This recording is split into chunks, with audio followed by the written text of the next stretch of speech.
What's up, hockey fans, and welcome back to the Good Goal Podcast, episode 25, The Quarter Life. My name is Christian Brady. I'm here in Clemson, South Carolina, as is Matt Tuyart, my co-host. Matt, how are you? Bang, sponsor us. Yeah. I'm good. Full disclosure, I've never had a bang before, but I promise I will if you sponsor me. So if you're looking for some business, and we're a pretty cheap hire. Like a pina colada. So when my friends drink beer, I grab a pina colada bang so I can open a cold one with the boys. Yeah. I'm so kind of going in the opposite direction. But Yeah. That works. Yeah. I wanted to mention this before, but I figured I would let our fans in on this. I went back and I was making fun of Khabib today for his accent. And my roommate, Thomas, was like, man, that's a pretty good accent, like a Russian accent. And I was like, who has a great Russian accent? It's Christian Brady. And I played him you having the dream, like of Shmeskov's mom. And if you don't know what we're talking about, you need to go back and listen to all our episodes. It was like episodes. Yeah. And then I don't know why, but I got on this, like, it was like 30 minutes of me just listening to the first 5 minutes of our episodes. And like, it went from Shmestakov's mom, that dream you had, to me proposing to Emma, to Emma like leaving the next week, and then me like ranting about why everyone gets on my case that I drink almond milk in my coffee. Oh yeah. And like, I was dying. I was like in tears at like the conversations we would have to start episodes. And I missed that. I was like, I missed the old podcast days. Yeah, I know. Being Christian, like we would just talk life on the Good Goal Podcast, and everybody was probably thinking, what are these kids doing? Why do they have a podcast? But yeah, well, first of all, we have to get back in person eventually. We don't know how we're going to do it yet, but eventually we have to, because it just makes it that much better. But also, Matt, what does it say about us that the best parts of our podcast are the parts where we don't talk at all about hockey? Yeah, we talk about because I was like, almond milk, it makes my stomach feel better and it's good for the environment. And you were like, what? Is it good for the environment? And I was like, I have no clue. Actually, yeah, I don't know. It's not good for the environment. Oh, well, there you go. Kirsten told me it's like the worst cow milk alternative because the almond takes in so much water. So, but okay. It's good. I don't care. It's good for your stomach. That's all that matters. Yeah, exactly. I'm drink your coffee and yeah. All right, let's get to hockey. All right, we're ready to go. Okay. We got the weird story out of the way. Doc Emrick announces on Instagram that he has retired from on-air commentary. He'll continue to make content for NHL on NBC, doing his patented video essays that he does where someone else throws together like a montage, and he gives his famous doc. I mean, that's really what it is, an essay. It's his account of what's going on in the world of hockey. So those are great. But a long 50-plus year career for Doc Emrick comes to an end. He's a legend. There's no other way to say it. I think one day he'll be in the in the Hockey Hall of Fame, as he deserves to be. Just an unbelievable ambassador, and he makes every single game more exciting. So he will be missed. Yes. Legend is an understatement. The amount of outpouring of support and just absolute respect that this man has garnered over the past few weeks, from NHL players to play-by-play announcers that say they wish they could be like him, to us, we're just starting out our broadcasting careers, and we know that even if we reach the pinnacle of the sport, we will never be close to what this man has accomplished. He is the GOAT of play-by-play. I saw he called like 22 Stanley Cup finals, like 47 game sevens. His resume will be untouched. He's like the Wayne Gretzky. Vancouver Olympics. Yeah. Well, the Olympics for years in a row, where he had some of his most famous calls on there. Yeah, he's just unbelievable. Whoever has to step into that NHL on NBC shoe, good luck. Yeah, good luck. You have a lot on your plate. I I think it's the right time. I'm excited. What's cool is I had my professor from last semester emailed me the article that Doc was retiring. And he said, like, when a legend retires, there's always room at the top. When I saw this article, I thought of you. And I was like, that's so cool that teachers are remembering, because nobody knows we have a hockey team. So me and you are trying to build the brand essentially. And it's just cool that people are thinking of us when things like this happen. So shout out to my old corporate comm professor, Mark. What's up? Anyway, no one will ever do better than Doc. But yeah, that's all I got. Goat. Yeah, me too. Yeah, definitely. But we won't be seeing the last of him. Like I said, he'll release those videos every now and then. And it'll always be a treat. I love watching those. I'll listen to anything Doc has to say. So we'll leave it at that. There's always a moment that in your professional sports like fandom that an announcer either makes or breaks the moment. Hopi save will always be engraved in every Caps fan's mind. Oh, and it didn't go, like, forever. So forever. Famous, yeah. And I'm happy that for that championship that it was Doc Emerick that got the call on that one. Yeah, and he never missed. He never missed. Yeah. Okay. 2021 World Juniors schedule has been released. I hadn't really thought about it until right now, but good thing it's happening. It will start on Christmas Day with U.S. versus Russia being the first game. It'll be in the Edmonton bubble, as the NHL was for the Western Conference, as well as the conference finals and finals. Same bubble format where they stay in the hotel, and all the infrastructure is already set up, so it should be seamless for them. But That's exciting. We got more hockey to watch. It'll be the only hockey happening at that time, as we've learned, unless the NHL can rush their start date. So that'll be great. I know I'm excited for that. And because it's on the West Coast this year instead of in Europe, there'll be reasonable times for us United States fans to watch a game. So finally, it should be a lot of fun. I know usually you find yourself waking up at 6 a.m. to catch a good game because they're playing in Switzerland or whatever. Yeah. Usually the World Juniors, it's we always get matched up with Canada in the semifinals, and they beat us in overtime. And I'm just so happy that I got up at 3:30 in the morning to watch us lose.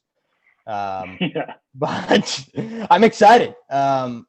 We've talked about finally NHL players get to play in the Olympics again. This is just the next level of talent, and I'm excited to see what USA brings to the table. I think us versus Russia on Christmas Day. Russia on Christmas Day is going to be electric. And the World Juniors is our best opportunity as hockey fans to get a look at the next wave of talent. Yep. With hockey juniors being so spread out, I use juniors loosely because if there's college hockey, a lot of guys like Austin Matthews are opting to stay in Europe or go over to Europe to play with the men over there. So there really is no way to get a compact look at all of the best talent in hockey that is not in the NHL until you get to the World Juniors. So that's the best part about it, I think. And it's always fun when the younger guys going over and play in the tournament, the guys who are in the NHL who made a splash as young kids who are under 20 years old. I would expect that to be multiplied by 10 this year because there are obviously a lot of guys under 20 that we know of, but they have full-time jobs on NHL teams, so they don't leave during the middle of the season. Now we're in a situation where a lot of those guys are not going to have any commitments with their teams, so they can go over and play. So I would imagine that Quinn Hughes, Cale Makar, Dominic Kubelik, these types of guys will be over there if they're under 20 because that's the highest level of hockey that they will be able to play at that time. And you stole the words out of my mouth. Those young guys like Cale Makar and Quinn Hughes, they want to stay in shape. And we're going to get into it later down the line in the off season, but there's some guys that are playing in, like you said, Austin Matthews, playing in Europe, playing in Sweden leagues, playing in KHL or whatever it is to stay in shape. And I think playing for your country in a World Juniors that is going to be probably have the most eyes it's ever had on it because people miss hockey. It's an unbelievable time to be a hockey fan. So it's going to be awesome. And the last time that USA won the gold, I think it was 17. We beat Canada in overtime to win the gold. It was cool to see because USA Twitter was lighting it up. I mean, it's cool to see, like, in that moment, even in the juniors, our country rally around a team like that. So I'm excited. Like I was saying before, just to wrap up that point, basketball, football, they're all compacted. All of the young talent is compacted into college. So we get a look at them playing against each other. With hockey, you don't really hear about a lot of these guys unless they're generational talents until after the World Juniors. So being able to watch the World Juniors is getting a head start on who is going to do something in the league. I mean, Lafreniere was sort of that generational, like Connor McDavid type, where you hear about him no matter what because of how skilled he is. But then we saw him play for Canada in the World Juniors and immediately knew that he was a force to be reckoned with. So it's an important part of hockey, the World Juniors. So I'm glad that. The name that comes to mind for me is Carter Hart. Everybody, I mean, if you watched hockey, you knew who Carter Hart was, but the way he showed up in the World Juniors for Canada was huge. It was huge for his name, and obviously he's translated that into the 1 seed in the playoffs for the Philadelphia Flyers. So, like you said, the guys that you kind of heard of, you really see what they're made of in the World Juniors. Yeah, definitely. Okay, well, speaking of guys looking to stay in shape, Joe Thornton is one of those guys. He is currently playing for free in Switzerland for HC Davos, Hockey Club Davos. And once he finishes up there, he will ship on out to Toronto, where he has signed a 1-year deal with the Maple Leafs. He's 41 years old, and I don't know how much money he signed for, but I know it wasn't a lot because Toronto has nothing. Yeah, he's going to wear – this is something I saw on Twitter that just puts this into perspective. We're going from young guys, World Juniors, to this dinosaur of a hockey player. I love Joe Thornton. Obviously, you do too. Former captain of the Bruins. He's going to wear number 97 for Toronto because that's the year he was drafted. Whereas McDavid wears 97 because that's the year he was born. I mean, just to put that into perspective, he was, I'm pretty sure, the number 2 overall pick in 1997. Freaking dinosaur, and he still got it. So I'm happy. I'm glad he's back. He put out a video that was like, "I'm back," kind of like MJ. Talked about it a little bit before the show. I don't know if he's like MJ-esque, but it's cool. Yeah, I don't think so. Welcome back. One thing that he is alike with MJ in is his constant being in the spotlight is not really the word for it. How interesting of a guy he is and how he continues to surprise us with his weirdness. Yeah. There's a story going around the day he signed for HC Davos to play for free, by the way. They're not paying him a single dime to play for them.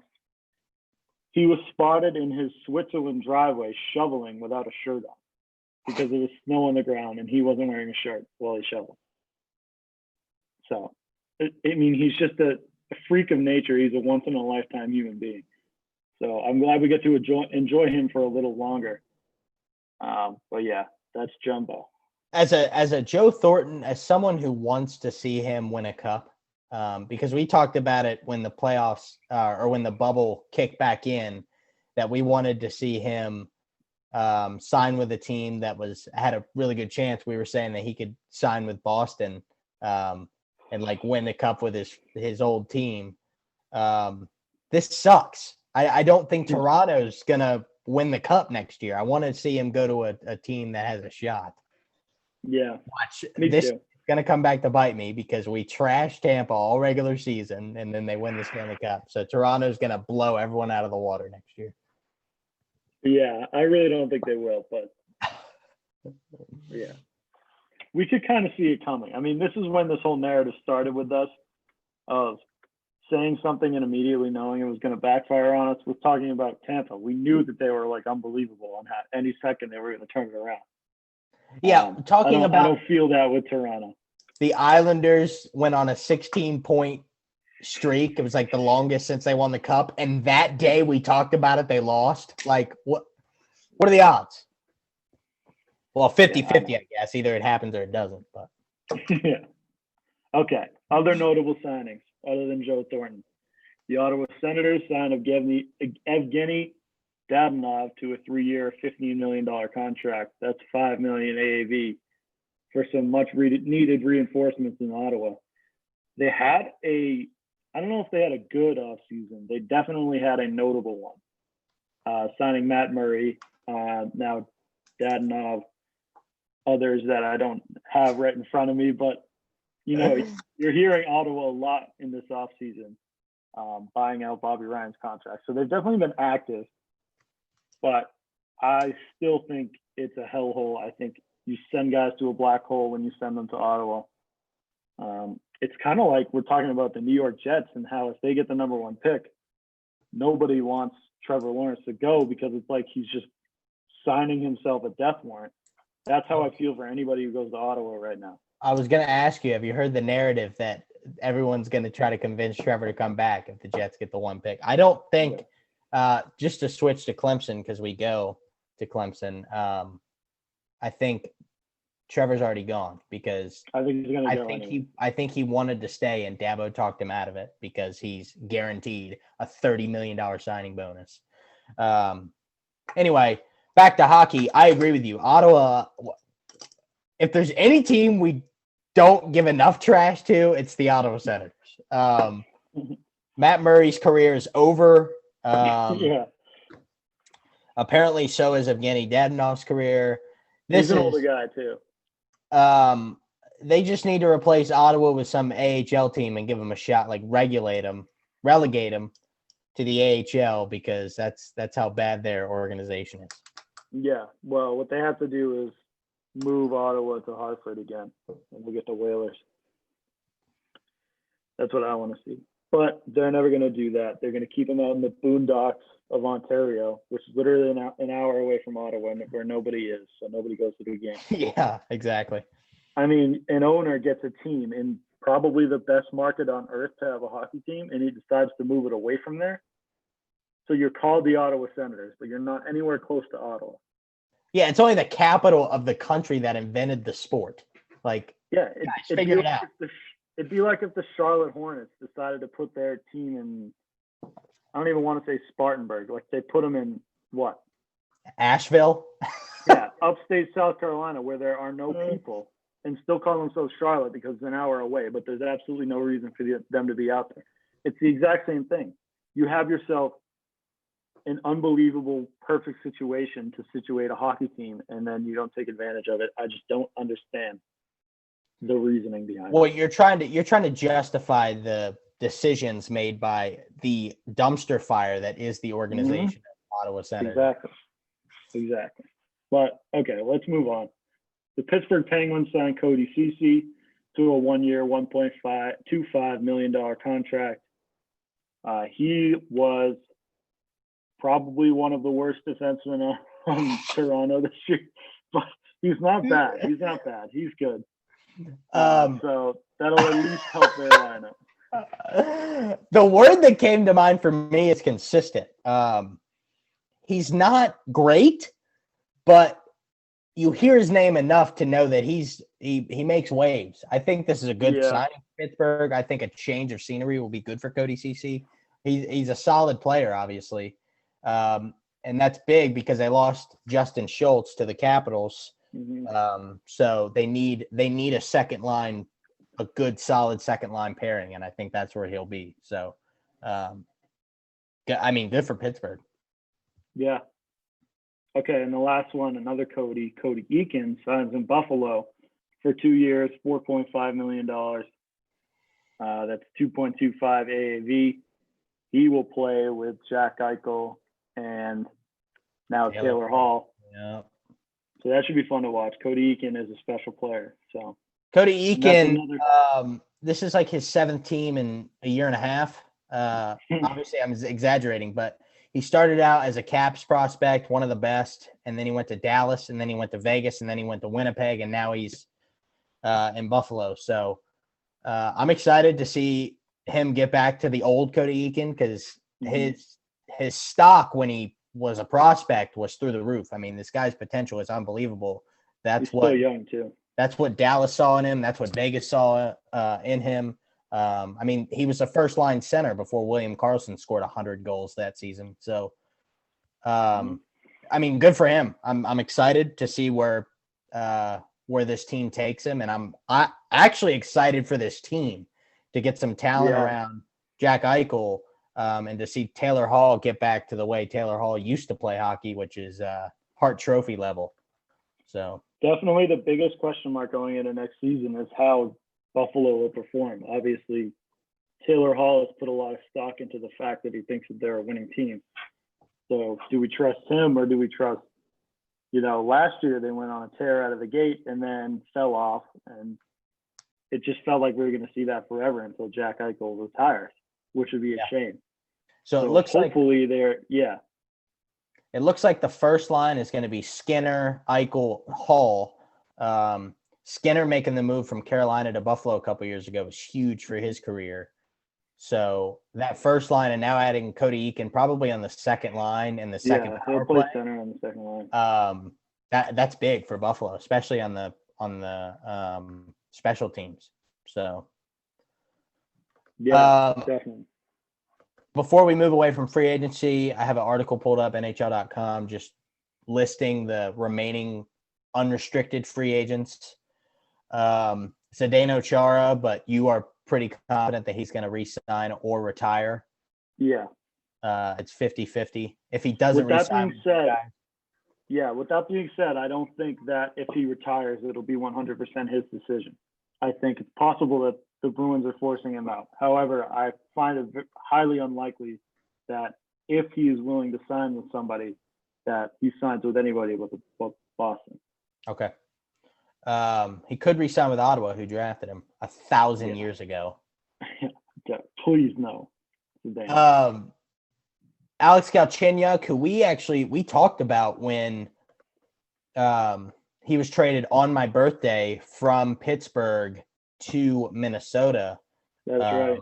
It seemed like Minnesota was taking the year off and looking towards the future. And this was a guy who they traded. Oh my God, I'm blanking on his name now. Like as soon as I needed it to come out. Who's the guy on Pittsburgh that they traded Galchenyuk for? Oh man, I know it too. Zucker. Yes, Jason Zucker. Yeah. So Zucker was huge in Minnesota. So it looked like they were looking towards the future, and now he's a UFA and they haven't signed him. Like, what's going on here? Right. That it's also a little weird that no one has picked him up if he's a UFA. There's no rights or red tape to go through either. I'm assuming that teams have offered him numbers and he thinks they're too low. It's probably the situation. Mikael Granlund, who made a name for himself in Minnesota, and then he was in Nashville. My friend from high school, Eric, absolutely hates him because he's a Blackhawks fan and he always made life troubling for the Blackhawks. He's a UFA. Ilya Kovalchuk is a UFA. I'm assuming someone's going to pick him up. I'm assuming nobody is, to be honest. I don't think he plays for the NHL next year. Okay, fair enough. He played for pennies on the dollar in Montreal and scored some pretty big goals and then went to the Capitals just because we wanted somebody, on the third line for the playoffs. But anyway, yeah. I mean, it wouldn't shock me if no one picked him up. Yeah. Yeah, and it wouldn't shock me if he signed either, but I'm just running off the assumption that he's playing in Russia or nowhere this year. And then the big one to both of us is Mike Hoffman. He's a pretty big name. He's always consistent. He played for Florida. Wasn't he? Let me look. Yeah, he was like a third liner, but he was huge on the penalty kill. I feel like someone Yeah. should pick him up as well. Yeah, he's a 25, 30 goal scorer too. So he's definitely a second, third line asset for probably 20 out of 30 teams in the league, 20 out of 31 teams. Yeah, he scored 59 points. He was a 29 and 30 point scorer. So I feel like in a 70-game season. So I think the factor would be probably money is keeping him from signing. It's probably the same with Galchenyuk. So definitely, right, both of those guys will land by the end of the offseason. Those are the remaining UFA, the big ones anyway. Okay, so we have some rumors, Matt, for the 2021 season. Vegas Golden Knights owner Bill Foley has given an interview in which he said he doesn't think the season will start until February 1st. As of now, Gary Bettman has identified January 1st as the target date to start the season.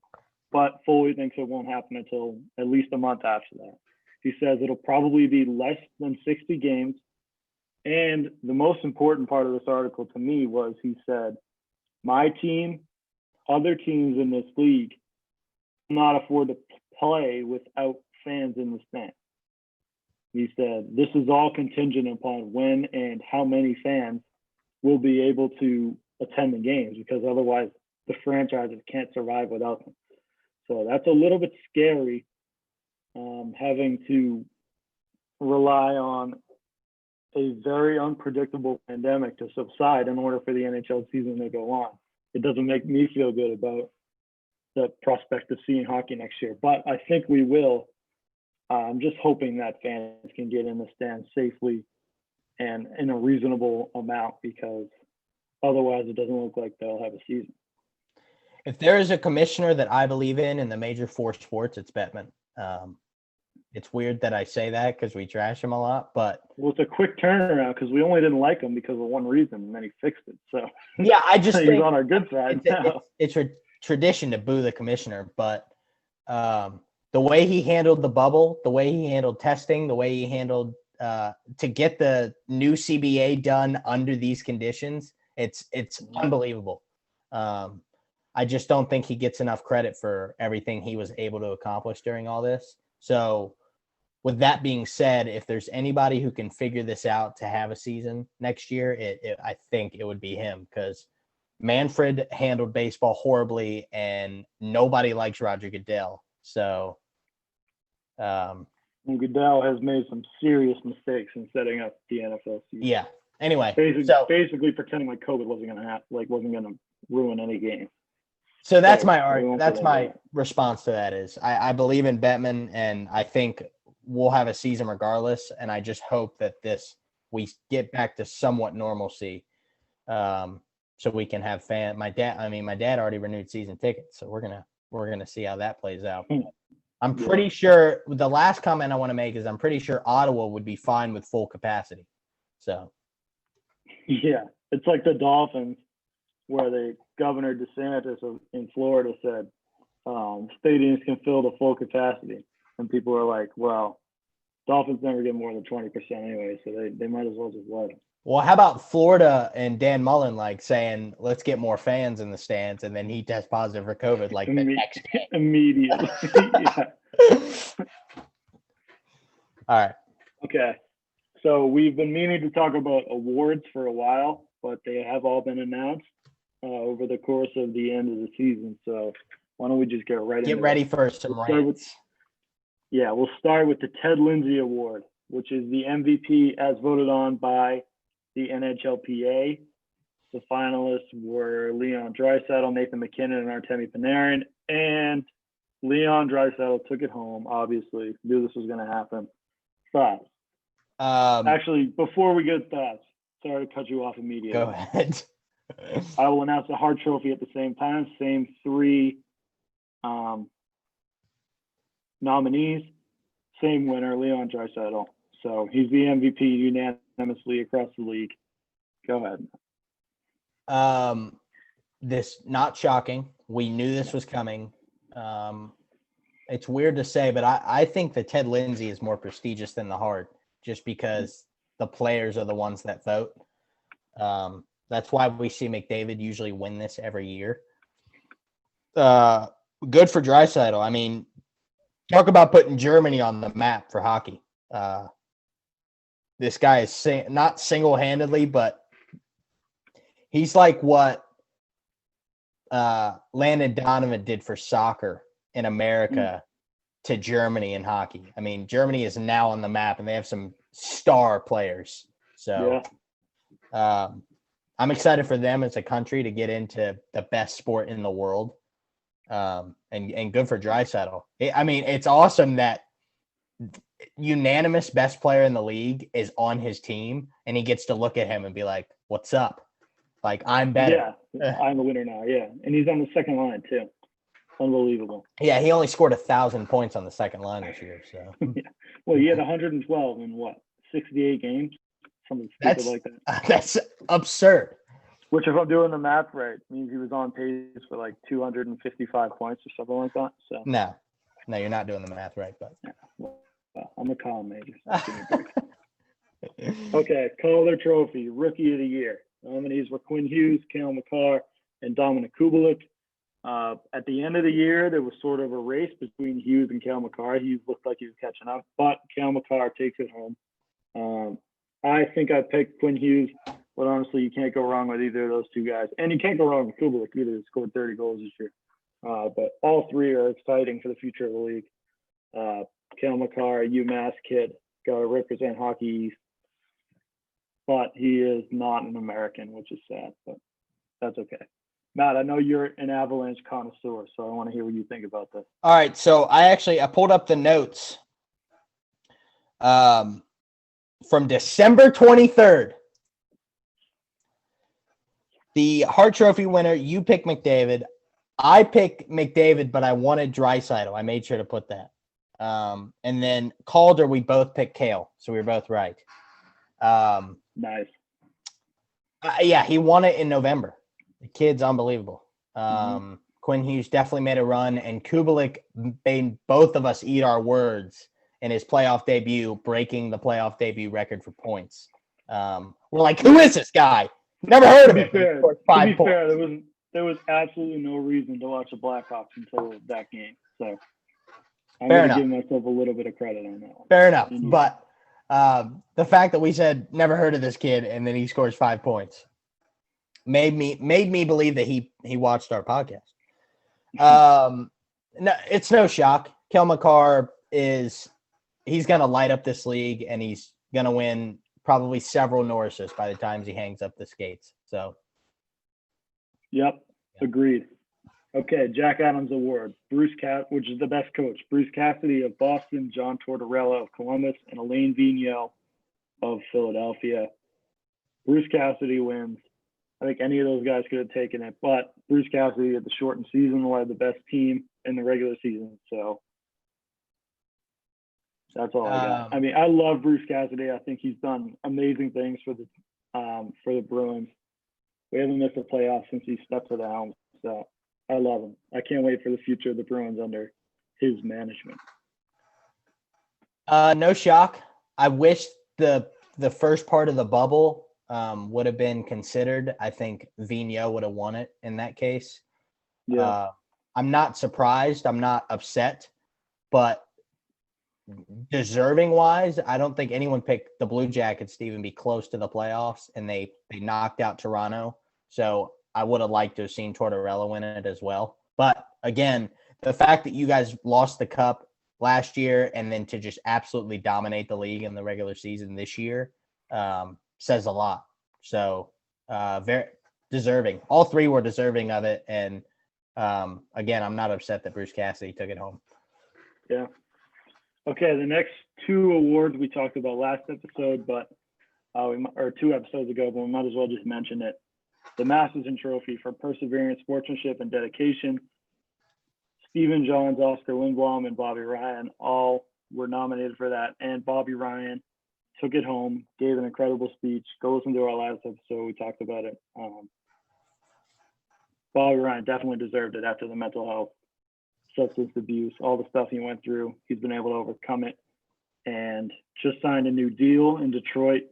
So hopefully he can prove that he is the talented hockey player, the talented forward that he used to be. So I'm excited to watch Bobby Ryan in the future. Yep. No more thoughts. Go listen to our last episode. I talk a little bit about it when we talk about his contract, and then the episode where we talk about him winning it. Obviously, you know me and guys that deal with mental health. Same reason Tyson Fury's my favorite boxer. Same reason I root for this guy with all my heart. So no more thoughts other than I'm pumped to see where the future takes him. Me too. Okay, the Lady Bing, the Gentlemanly Award. Yeah. Nathan McKinnon, Austin Matthews, and Ryan O'Reilly. Can't name three guys to represent the league better than those three. Nathan McKinnon takes it home. He's the best. He's funny, great personality online. If you see, there's a video that I think of when I think of this award for him. And I know we talked about this before, so I don't want to spend too much time. But there's a TMZ video of him signing autographs outside his hotel.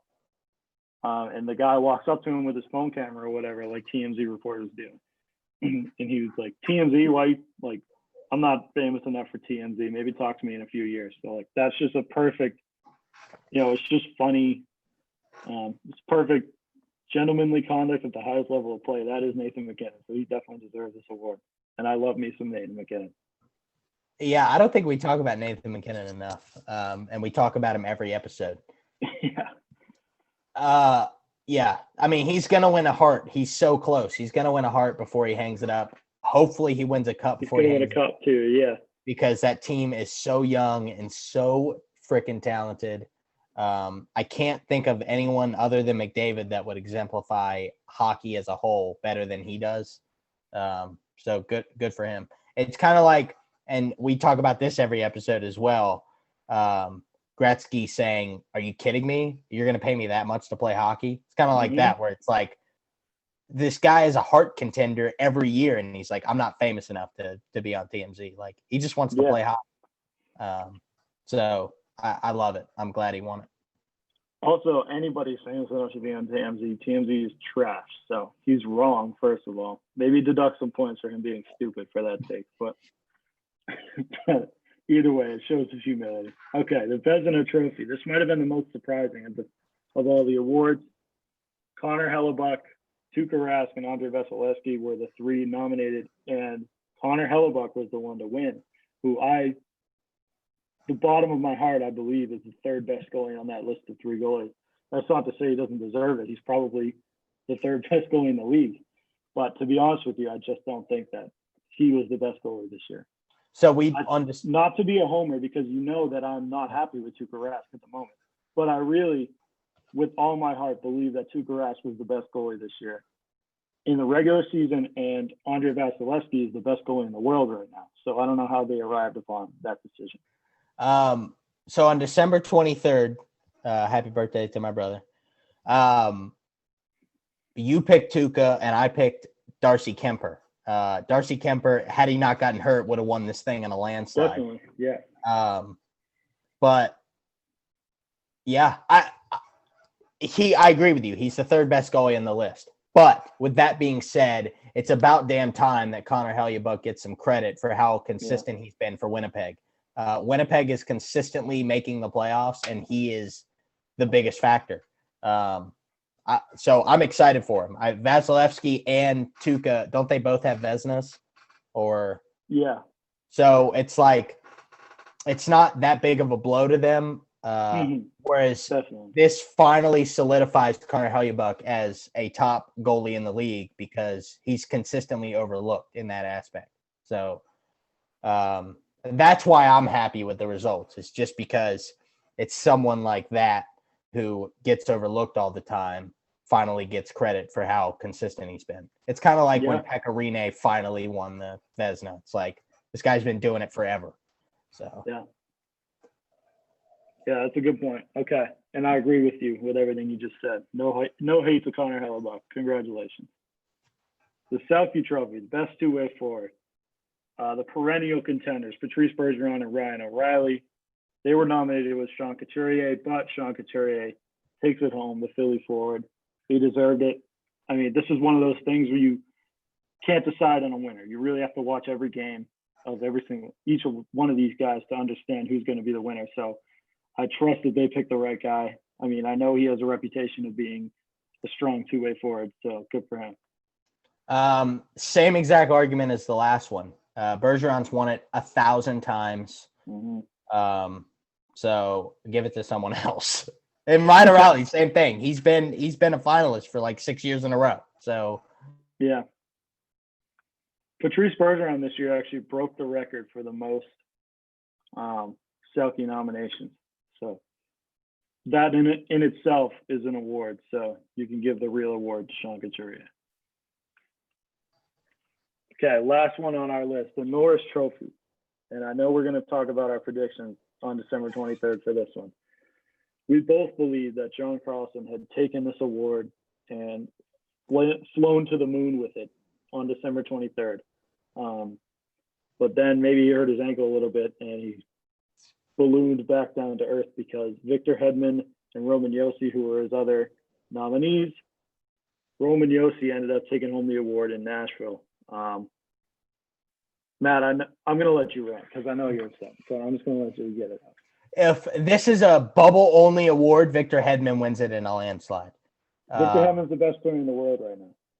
If this is for charity, then it should go to Roman Josi. And if it's an actual award for best defenseman, then it goes to John Carlson. What he did this regular season, it shouldn't have been close.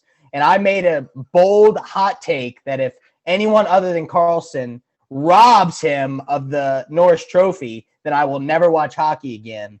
Obviously, I'm not going to stick to that because it was an absolute robbery that Roman Josi. I mean, before it was announced, I'm pretty sure Roman Josi was like plus 600 to win it. That's how confident Vegas was that it was a runaway from Carlson. It's unbelievable. They should do away with this award because the voters did not watch hockey this year since they didn't pick John Carlson.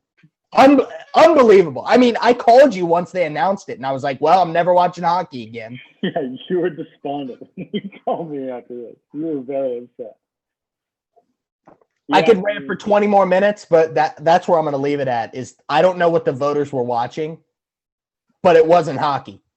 Yeah, I honestly agree with you. As much as I've talked about how John Carlson is overrated on this podcast, and we've had our arguments about this, he was the best defenseman this year, and I honestly don't even think it was probably closer for Victor Hedman than it was for Roman Josi. Carlson didn't have as good of a second half of the season as a first, but he also, if he had as good a second half as he did the first half, he would have had probably the most points of any defenseman ever. So I don't understand what the expectations were. I don't think he lost the award in the second half, and I don't think that Roman Josi won it. The only thing is, I know Josi led his team in points, and Nashville snuck into. Did they make the playoffs? They snuck into the playoff picture at least by the end of February. Basically, all on his back. I don't know if that qualifies him to win it. Carlson doesn't have a Norris yet, does he? No. This would have been the perfect time to get him his Norris, like you talked about all episode, but I guess it wasn't meant to be.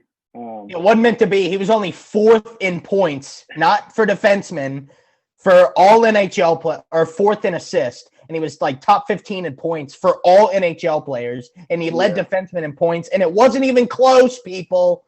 Unbelievable. Yeah. All right. I really don't have anything to say. I think Carlson's just. Also, Roman Josi, he played really well in the first round when they got upset by Arizona, an 11th seed. So yeah, I didn't even remember that. That's how unnotable their playoff performance. Oh, and Carlson didn't play against the Islanders. Otherwise, we probably would have lost in 5. So whatever. All right. That's all I got for today, Matt. You have anything else? No, I'm going to punch my wall or something thinking about it. We got to calm you down before I let you get off the phone. So what else can we talk about? Let's talk about the 2021 season. When do you think it's going to start? This is kind of fun for us to guess. So I want to talk. You know what we haven't talked about? Sorry. Go ahead. I saw this on Instagram. There is a possible redrawing of division lines for next year in order to account for the risks that travel poses for each team. They won't be able to do a bubble because they'll have all 31 teams. Each team has to have fans in their arena to survive, as we talked about, but they honestly have to be at home anyways, just because you can't ask guys to go away for 60 games again after they just went away. So definitely they have to be in their own arenas this year. So with a possible travel ban to Canada being re-administered as the U.S. tries to deal with COVID, there are talks that the Canada will go into their own division and play in a Canadian division where they just travel East and West Coast. There would be a Northeast division, which would be the most competitive division in all of sports. And then I think a North, I guess a West and a South. I don't really know. There's probably 4 divisions. Like a Midwest division? Yeah. Who knows? But let's talk about that Eastern division, Matt, because that would put the Bruins, Penguins, Caps, Sabres, Maple Leafs. I don't think the Lightning. Wouldn't be the Maple Leafs. No, sorry, not the Maple Leafs. I don't think the Lightning. It'd be both Rangers, New York teams. Philly. Yeah, Rangers, Islanders, Philly. It'd be unbelievable. There's not a single bad team in there. I don't think you could do that because then there would be like 16 teams in one division. I mean, the Atlantic is half Northeastern teams, and then the Metro is both New York teams, Philly, Washington, Carolina. Because it would be like Tampa, Florida, Carolina would be in the like South Division. They couldn't do that. Yeah. Yeah, you're right. I don't know how really it would work, but I tried to find a picture and I can't get one. But either way, that would definitely be interesting. I'd love to see a Canadian division because those you would like to see like the Toronto and Vancouver and Calgary and Montreals of the world sort of take up rivalries amongst themselves. They don't really interact a lot. So obviously the Battle of Alberta, Edmonton and Calgary makes for great TV every year. But I think all of us Americans think of those teams synonymously, and they probably don't think the same. But to put all the Canadian teams together would definitely make for a good show. Yeah. Yeah, I don't know. I don't even know because Canada's been weird since COVID has started. Like the Blue Jays having to play in Buffalo and Toronto kind of just saying, sucks to suck, you're on your own. And then welcoming hundreds and hundreds of NHL players and staff for 2 months. Yeah, so Canada's been weird since this thing started. But obviously, I think they've proven that they will make. Go ahead. They've proven that they will make exceptions for the NHL, so as they should. That's probably their number one economy boost. It has to be. Yeah. But either way, that'd be a lot of fun. All of this obviously is not decided on yet. They're starting to run out of time to get a plan set up. But like Bill Foley said, the owner of Vegas, it probably has to do less with the time it takes to plan because they were able to get the bubble plan, which was probably a lot more elaborate. They were able to get that done very quickly. It probably has to do with knowing that they can get fans in the arenas or else they won't be able to do it. So if they have to delay the season till March, I think that's what they'll do as long as they can get fans in. Yeah. It's going to be weird. I'm not excited. I know people that are like, once the election's over, this thing's going away. So hopefully, I don't understand that reasoning. Hopefully they're right, but I don't see how that is even possible. But anyway, this isn't a politics show, so. I mean, this virus has definitely persevered through a lot of things. So I don't think the election will quash this virus like so many things have tried to over these past whatever months. We'll see. This thing has a mind of its own. So, all right, Matt. Yeah, I know it's a hockey podcast, but Khabib or Gaethje? Khabib. What? I think Khabib's going to win. All right. And that is solely based off of my minimal knowledge of the other guy. Fair enough. And Khabib's dad just died. And everyone knows that Tiger won the Open Championship after his dad died. So that's just how it works. Khabib's going to win the fight after his dad died. Fair enough. All right. All right. Go check out my brother's stream. That's right. We're sponsoring him. Technically still sponsor him, I guess. We check need to get out our logo up in the corner of the screen on that somehow. Yeah. Beer Money Sports. I'm making a comeback. I don't know when, but hopefully soon because football's back. Christian will probably be my guest again. I'll talk about anything. Our parents who still subscribe to our podcast. Yes. I For don't know some why, reason. but thank you so much. Yeah, we're going to take that money and go golfing or something. And yeah, that's it, I guess. That's the list of announcements. Yeah, that's everything. All right, man. We'll see y'all soon. I won't say next week, but we'll see y'all soon. I'm sure we'll have something to talk about. All right. Peace.